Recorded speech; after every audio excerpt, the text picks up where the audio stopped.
Medical expert Dr. Aslam Dasoo joins me now to take a look at these latest numbers and what they mean. Dr. Dasoo, thank you so much for your time. Before we chat, I just want to bring up this frightening graph that has had Gauteng in its grips. It's Ridwan Suleiman's graph of what the numbers have been doing in Gauteng. And it is that worrying third wave black line. Let's just bring up that graph of what exactly infections are doing in Gauteng. And they are literally just heading for the sky. It is a really disturbing picture. We have seen in the last couple of days it's gone a little bit lower nationwide and here in Gauteng. Does that suggest to you that we might be at the peak or over the peak of the worst of the third wave here in Gauteng? Good evening, Sally. Thank you for inviting me. It's probably not at the peak. These numbers you are seeing that show a decline is probably the lag from the weekend counts. But it's also more important to understand that the positive cases per day are probably 3 to 6 times higher in real numbers. And that these are the numbers that come through from actual tests done. That this is a demand-driven thing. So the number of deaths, of course, we would be well advised to look at the excess mortality figures from the MRC to get a better figure, and that's about 3 times higher than the reported deaths of about 60,000 for the duration of the pandemic. Now, in light of all of this, and the graph you're showing is indeed terrifying, we have to be clear within a 7-day rolling average of numbers that the numbers are tapering. We don't see that as yet, and I think when that happens, and it shouldn't be too long, given the epidemiology of the epidemic here, perhaps in a week or so we'll crest. And how long the crest lasts and the decline begins is again going to be a period of high infection, unfortunately. And as we know, 10 to 14 days after these infections, that's when people get very ill. Mm-hmm. Those that are going to get severe illness will start presenting to our hospitals. So we're looking at a snapshot into the future with these numbers. And it is indeed terrifying, especially since our structural response in terms of the health system in Gauteng has been compromised by hospitals being out and very, very poor preparation. Yeah.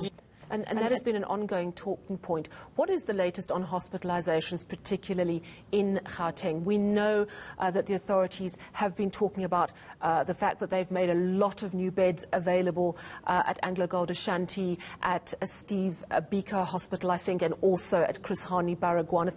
Is the situation still really pressured, or is there some ease coming into the system? It's still very highly pressured. One has to understand that a bed is not just the physical bed. A bed to treat someone requires personnel attached to that bed.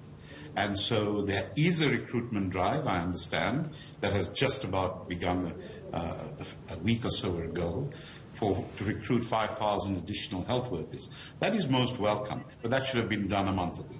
Yeah, just saying.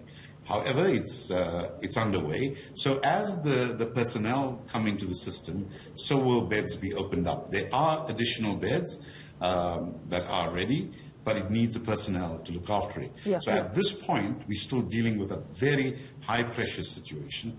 Many, many people have been turned away and are still being turned away simply because there are no beds and they're seeking treatment at home.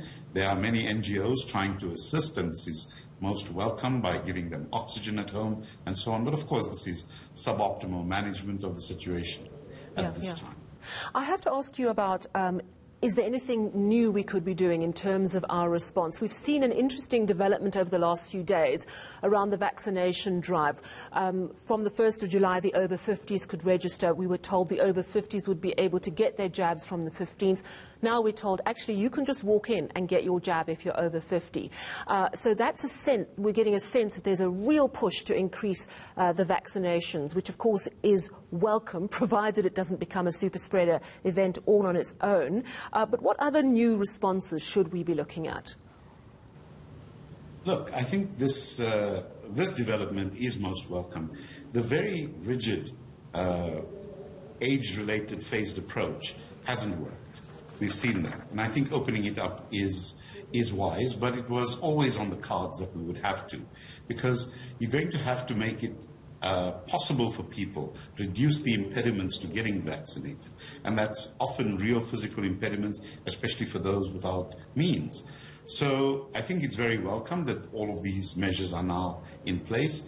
Of course, the vaccination drive, even if it increases the number of vaccinations, won't assist us with the current wave, but it is imperative that we continue it, because there will be another wave. And we want to make sure that we have enough people vaccinated to attenuate that wave. It's, if I may say, that it's clear to us that given the history of the response of this pandemic, it has been operating in fits and starts, policies made on the hoof, and it's really not working. There needs to be a step change. There needs to be a different footing for the national response.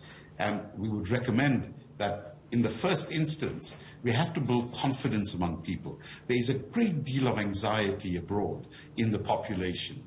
South African families are sitting stunned at the losses of family members that they're experiencing. And clearly, there is insufficient comfort and confidence that they have that the government is on top of its game. It's always playing catch-up. It would help if the response moved into the presidency, under the direct hand of the president. That would certainly immediately give some confidence to people. Second, all of these secretive committees of the Command Council and the IMT and so on, they need to be disbanded. The response needs to be centralized in the presidency. And I think because there is really nothing else that is as important as meeting this moment, that should consume us at this time.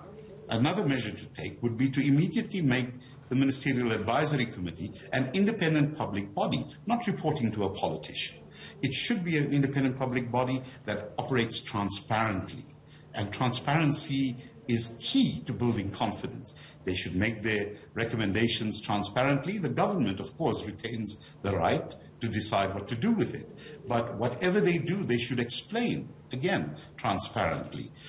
A further measure is to start thinking about putting together a commission of inquiry into the pandemic and our response to it, and at the appropriate time. But we have to start thinking about it now.